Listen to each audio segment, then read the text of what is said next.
pemirsa, welcome to Little Dude. Saya Nadila Ramadina akan menemani Anda menyambut akhir pekan dengan ragam informasi dan bintang tamu yang pasti menarik nih. Nah, apa yang Anda ketahui tentang orkestra? Biola, piano, atau trompet? Semua menjadi simfoni yang indah ketika dirijen mengayunkan tangannya. Sebelumnya, Jessica Sheridan, salah satu reporter kami, telah hadir di konser Jakarta Sinfonia Orkestra yang telah dilaksanakan secara offline di Aula Sinfonia Jakarta pada 14 Mei yang lalu. Yuk kita simak liputannya. Musik klasik dan seni pertunjukan musik orkestra bukanlah hal baru dalam dunia hiburan seni musik. Tapi beberapa kalangan masih asing dengan pertunjukan hiburan yang satu ini. Tepat sekali, Jakarta Sinfonia Orkestra baru saja menggelar konser pertamanya setelah masa pandemi COVID-19. Ingin tahu bagaimana proses dan juga konsernya berlangsung? Yuk bersama saya Jessica Sheridan, kita simak. Nama saya Erik Awi, saya pemain trompet di Jakarta Sinfonia Orkestra. Kalau nggak salah saya hitung-hitung dari tahun-tahun terakhir waktu kuliah musik, 2 tahun terakhir sih udah mulai main secara profesional. Jadi itu kira-kira 40 tahunan. Kita proses latihannya orkes kan biasanya kan udah konduktornya udah agak kenal, ruangannya juga udah agak kenal. Tapi ini kan ada konduktor tamu, jadi kita mempunyai beberapa hari untuk latihan. Tapi sebelumnya sendiri, seminggu 2 minggu sebelum, dari manajemennya udah kirim partiturnya ke masing-masing orang. Jadi kita udah mempersiapkan secara mandiri. Jadi pas latihan pertama itu sebelumnya udah tahu mesti main apa. Jadi hanya latihannya bukan belajar lagunya, tapi kita hanya untuk mempoles-poles dan untuk membiasakan dengan konduktor baru dan juga dengan solisnya yang akan main. Ya, kalau kita kan pemain, bisa dianggap pemain reguler dari orkes Jakarta Sinfonia. Jadi di awal tahun kan udah dikasih jadwal. Nah di situ kita biasanya sebagai musisi di Indonesia ya, terutama karena bukan full time di satu orkes, kita main di banyak orkes. Jadi kita sebenarnya siapa yang booking duluan, biasanya kita akan iyain, terima konsernya, kerjaannya. Nama saya Brian Cahyono Gozali. Saya di sini adalah principal cellist untuk konser ini. Sebenarnya kalau di dalam orkes itu banyak sih. Satu itu kita bisa main bersama-sama teman, sama konduktor yang mereka punya leadership itu sangat luar biasa. Dan kita juga bisa belajar dengan teman-teman bagaimana untuk membawakan karya-karya berbeda dengan karakter yang berbeda. Dan itu salah satu hal yang menarik. Untuk konser kali ini kita undang salah satu konduktor, itu dirijen dari Singapura, dan ini juga sangat muda konduktornya, dan dia juga ada bakat untuk membawakan dia punya knowledge dengan karya-karya yang kita akan mainkan hari ini. Dan itu juga menurut saya sangat luar biasa ya, JSO bisa mengundang dia, soalnya konduktor ini sangat detail dan sangat intricate. Jadinya pas kalau teman-teman dengar konser ini, itu bisa dapat banyak suara, banyak karakter, dan banyak banget kayak rincian-rincian yang sebenarnya di dalam banyak orkes yang di Indonesia kurang bisa dapat. Jadinya ini salah satu momen yang kita bisa belajarnya sebagai musisi di Indonesia. Jadinya musik bukan hanya cuma main apa yang ada di notanya, di skornya, tapi sebenarnya juga ada passion, ada feeling yang akan dikeluarkan di konser hari ini. Dan kita juga mengundang salah satu pianis termuda di Indonesia, namanya John Togbo. Dia juga sangat luar biasa. Dia juga upcoming. Jadinya kalau dengan waktu mendekat, menurut saya dia juga bisa menjadi salah satu pianis yang hebat di Indonesia. Jadinya sebenarnya banyak sih yang bisa kita dengerin di dalam konser ini.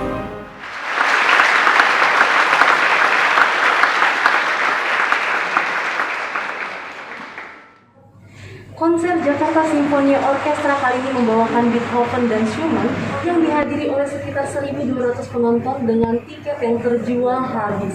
Dan saat ini saya sedang berada di luar ruangan tempat konser berlangsung. Kali ini JSO berkolaborasi dengan Bulu Valir, salah seorang konduktor internasional asal Singapura yang mengepalai ensemble musik baru bernama Opus Novus di Singapura, dan juga bersama dengan pianis Jonathan Ho, salah seorang pianis muda berbakat Indonesia yang tentunya telah menerima penghargaan yang Steinway Artist oleh murid musik ternama dunia Steinway Ensemble pada saat konser resitalnya. Penasaran bagaimana konsernya berlangsung?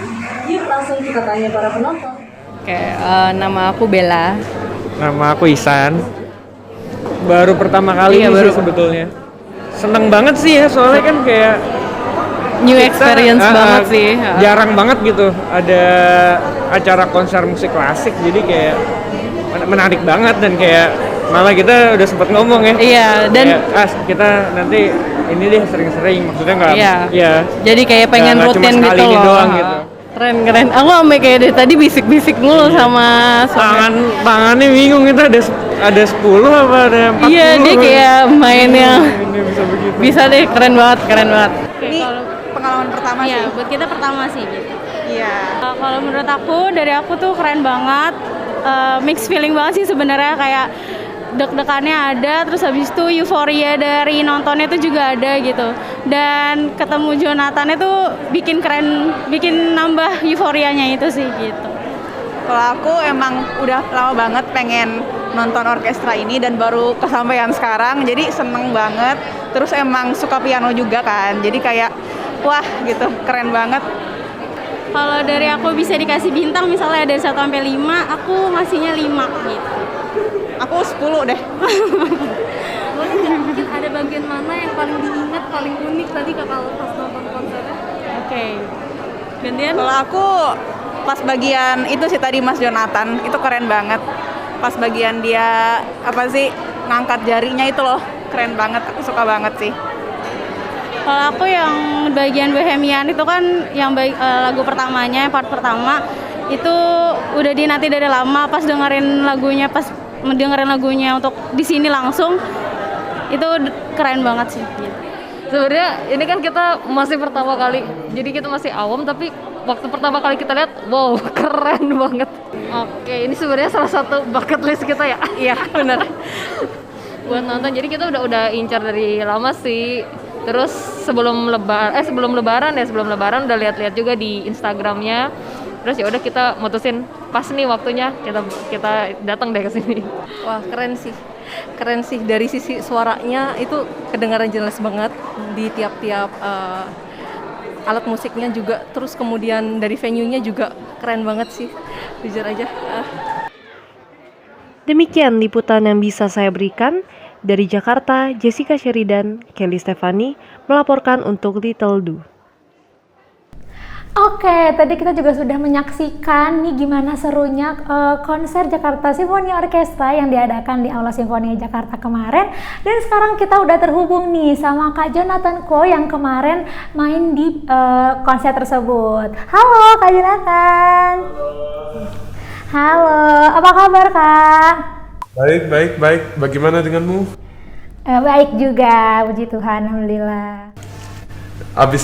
Baru habis latihan. Oh, baru habis latihan. Lokasinya Kak Jonathan di mana nih Kak sekarang? Di Bandung kah atau di Jakarta? Rumahku di Bandung. Di Bandung. Oke, jadi kemarin waktu pas konser di Jakarta itu datang ke Jakarta aja ya? Berarti nggak tinggal di Jakarta gitu ya? Oke, kemarin nih Kak Jonathan kan juga baru melaksanakan kolaborasi debut ya yang pertama kali dengan Jakarta Symphony Orchestra. Nah, kebetulan juga kemarin tim kami juga udah datang ke sana dan udah menyaksikan konsernya dan keren banget, very amazing. Congratulations ya Jonathan. Ya, terus aku pengen tahu nih, terus pemirsa juga pasti pengen tahu ya, kira-kira gimana sih cerita awalnya nih Kak Jonathan nih bisa kolaborasi dengan JSO? Jadi, it's a pretty long story. Jadi, if I had to summarize it, jadi aku dikontak sama konduktor JSO juga, Unistong. Aku dikontak dan dia tanya, can you can you perform a Beethoven concerto with Bun Hua Lian, ini konduktor dari Singapura. Dan saya bilang bisa, dan kebetulan lagu yang saya tampilkan kemarin itu sudah pernah saya tampilkan juga 2 tahun yang lalu. Dan dan memang saya sangat menyukai concerto ini, dan it's been one of my dreams to play this. Jadi sudah dari dulu memang impian saya adalah untuk perform concerto nomor 5 oleh Beethoven. Oke, jadi pas banget ya, udah kepengen banget main konserto itu, terus diajakin main itu juga gitu ya. Pernah ditampilkan juga. Oke, terus aku juga sempat baca-baca nih, ada berita juga yang menunjukkan kalau Kak Jonathan itu kalau latihan sampai 5 jam sehari ya? Oh. Baik pemirsa, karena sekarang kita sedang mengalami kendala koneksi dengan Jonathan Kuo, kami akan kembali lagi setelah jeda.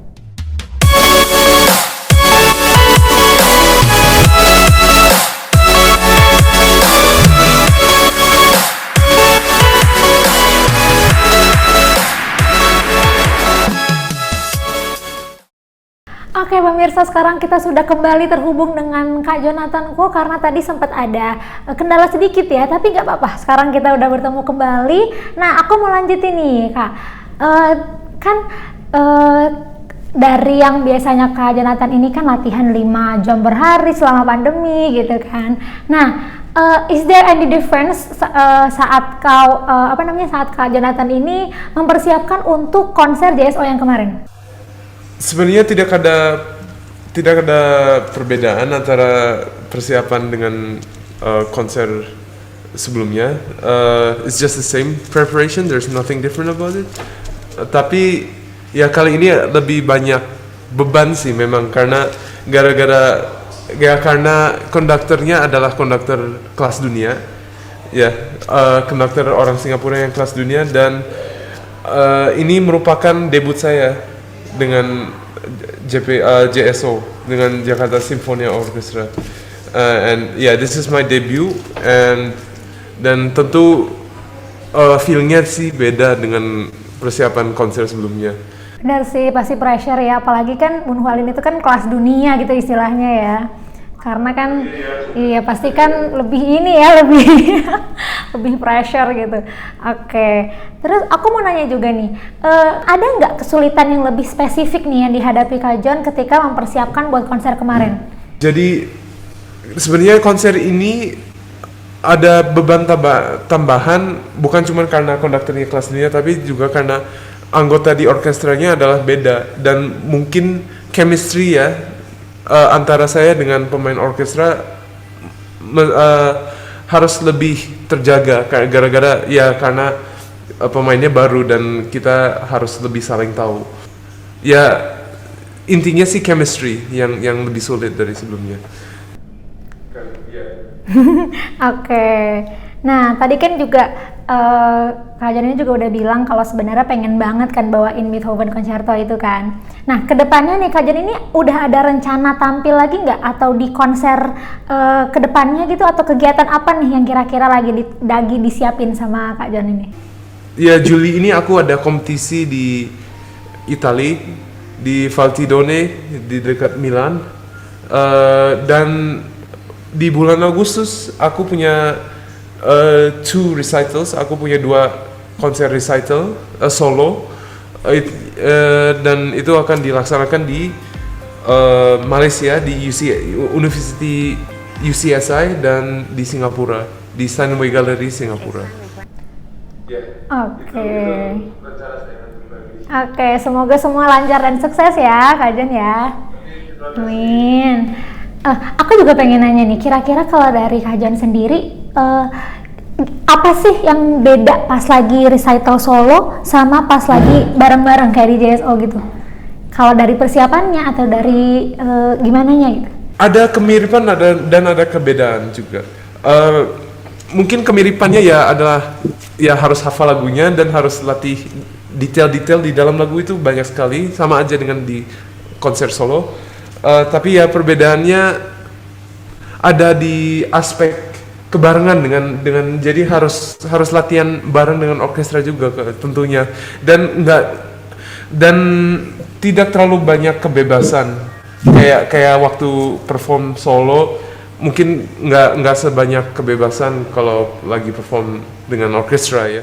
Latihannya harus lebih hati-hati kalau dengan orkestra, karena kadang-kadang kalau kita main piano kita mau kebebasan untuk berekspresi, dan itu mungkin waktunya bisa lebih longgar ya, lebih bisa slow down, bisa lebih nyepetin di bagian tertentu. Tapi kalau dengan orkestra kita harus tahu persis mana bisa nyepetin atau mana bisa melanin, karena kalau nggak ada kesepakatan antara orkestra dengan saya, itu nanti nggak bareng mainnya, itu juga kacau kalau gitu. Oke, berarti ada challenge tersendiri ya kalau bareng sama orkestra gitu ya. Oke, kan tadi kita udah bahas tentang JSO nih. Sekarang aku mau kulik-kulik lagi tentang Kak John nih. Kalau membahas orkestra piano itu kan terkait musik klasik ya. Kan mungkin kita bisa bilang not everyone like the genre gitu kan.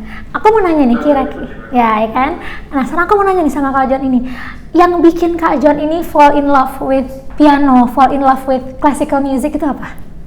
Basically, I think that zaman dulu I did not understand classical music as much as now, and since I've understood classical music even more as I go older, the more I actually enjoy, the more I uncover the beauties of classical music, and the more I enjoy it. Sebenarnya kalau orang yang bilang musik klasik itu membosankan, sebenarnya itu karena mereka kurang mendalami. Sebenarnya kalau mereka lebih mendalami lagi, mereka nggak bakal anggap musik klasik itu membosankan. You should keep listening to more classical music, and by that you will uncover a lot of beauties that you've never realized before. Oke, tadi kita sudah berbicara panjang lebar ya dengan John, terus kita juga udah bahas kalau misalnya orang-orang yang mau pengen belajar lagi tentang musik klasik itu harus enjoy what you're doing dan mencari simfoni-simfoni baru yang sekiranya bisa menarik gitu, jadi nggak boring gitu musik klasik kan. Terus prestasi-prestasinya John ini juga udah inspiring banget bagi kita semua. Terus ya semoga deh dengan adanya John ini makin banyak generasi-generasi muda juga yang makin tertarik dan makin bisa memberikan musik klasik itu jiwa lagi, memberikan ruh bagi musik klasik di Indonesia. Oke pemirsa, barusan adalah perbincangan yang menyenangkan juga ya dan sangat inspiring juga dengan John. Terima kasih John sudah datang.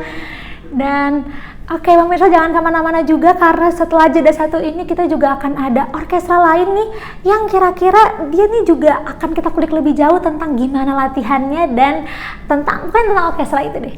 Oke, see you.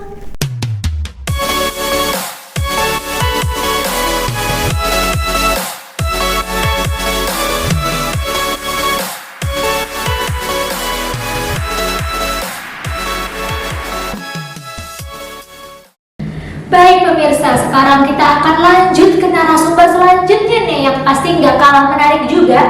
Kita akan bertemu dengan Kak Nia, yaitu Music Director dari Trust Orchestra nih yang sedang mempersiapkan konser mereka di tanggal 4 Juni mendatang. Tapi kita akan melakukannya nggak di sini lagi nih, kita akan pergi ke set selanjutnya karena di sini bosen juga ya. Kalau gitu, jangan kemana-mana ya.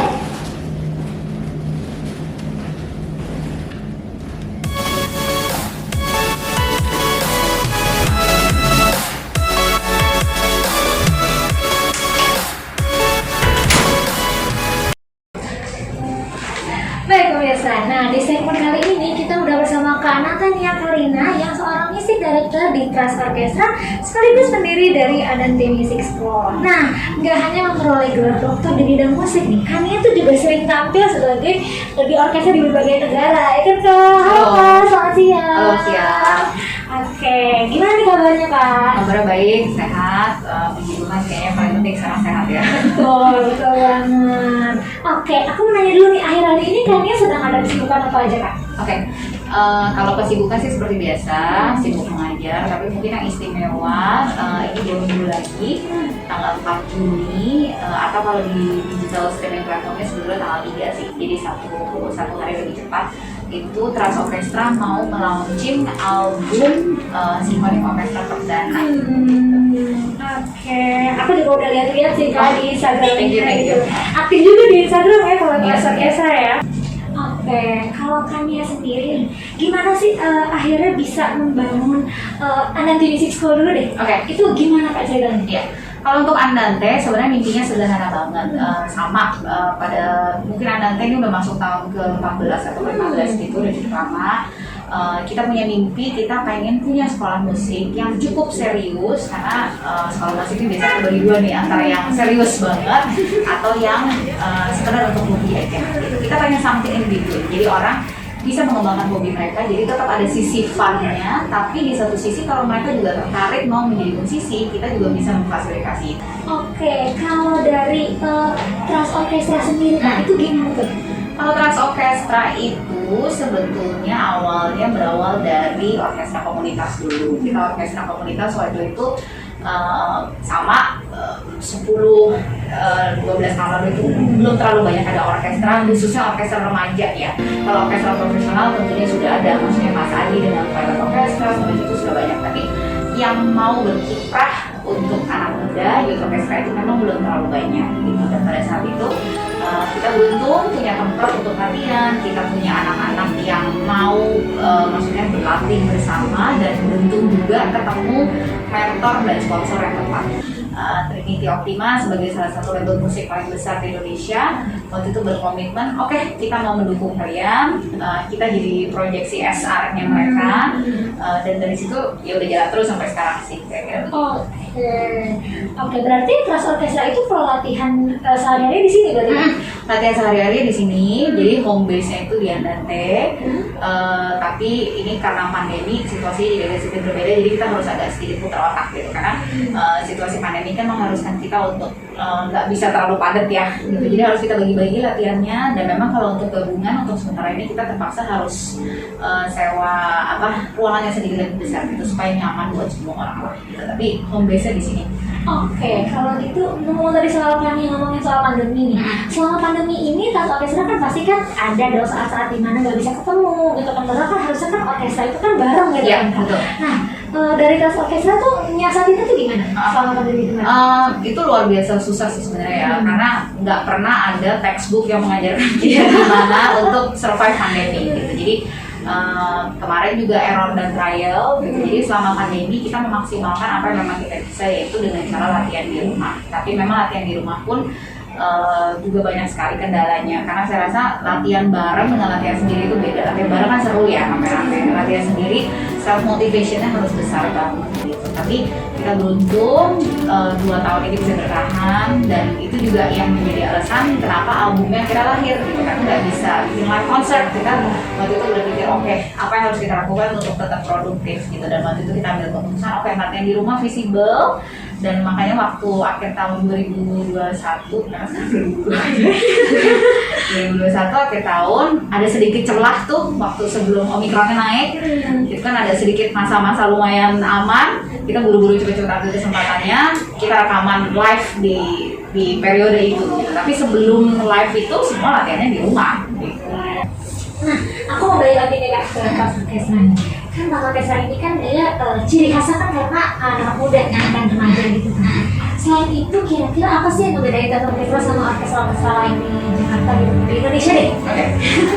Kita Trans Orchestra memang kita mengedepankan banget the power of young people. Jadi maksudnya kita kayak membuktikan banget bahwa orang muda ini kalau dikasih kesempatan sebenarnya kita bisa berkarya banyak. Dan yang kedua, kita juga pengen banget mematahkan prejudis bahwa orkestra itu membosankan, karena saya rasa di negara manapun, nggak terkecuali di Indonesia, orang selalu punya stereotype nonton orkestra itu bosen, nonton orkestra itu formal banget, nonton orkestra ini mahal gitu. Dan itu yang berusaha kita patahkan lah gitu. Kita pengen banget semua halayak, semua generasi, semua umur bisa menikmati musik orkestra. Dan itu saya rasa tugas kita gitu sebagai the next generation untuk melestarikan itu. Jadi makanya Trans Orkestra sendiri kita nggak pernah membatasi diri main lagu klasik aja, karena kan biasa kalau orkestra identiknya dengan lagu klasik.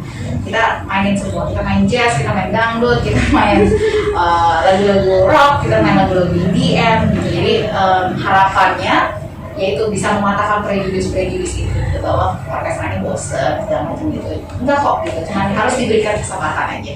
Oke, sekarang kalau nanya tentang hari ini Indah, boleh ceritain nggak Kak, itu dari mana asalnya gitu, terus sejarahnya gimana gitu? Oke. Jadi Hari Ini Indah itu judul lagu sekaligus judul album. Jadi albumnya itu nanti isinya akan ada 7 lagu, ada lagu cover, ada lagu original, dan kebetulan lagu originalnya ini judulnya Hari Ini Indah. Hari Ini Indahnya sendiri ini akan ada 2 versi. Kita bikin versi pop gitu kayak radio play gitu, dan kita punya versi yang lebih idealis yang simfoniknya. Dan kenapa hari ini indahnya ini yang mau kita angkat? Karena saya rasa sebenarnya message-nya simple banget. Everyone deserves a beautiful day. Jadi nggak usah pusing kemarin gimana. Yang penting hari ini harus lebih baik dan lebih indah. Gitu. Dan itu yang kita tulis juga di liriknya. Gitu. Jadi semoga sih ini kan beruntung banget ya ceritanya, katanya udah mau endemi. Udah mau endemi, kita beruntung banget. Jadi semoga sih harapannya lagunya bisa jadi penyemangat buat semua.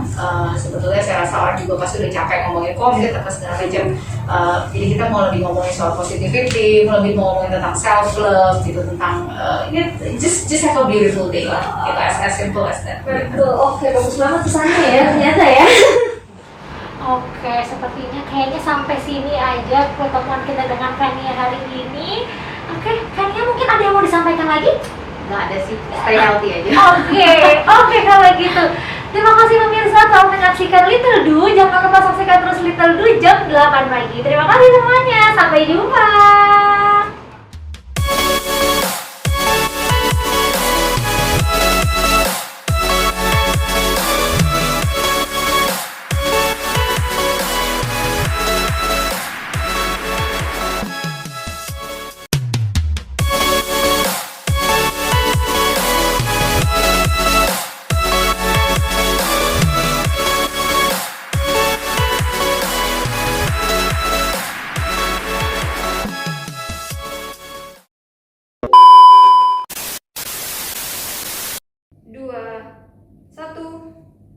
Kan pakai kemeja ini lagi buat Sabtu.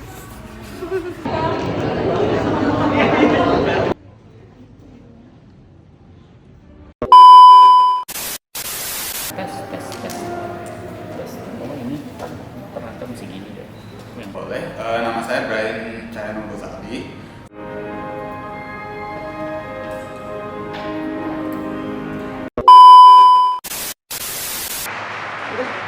Di Jakarta, jalan pulang. Udah.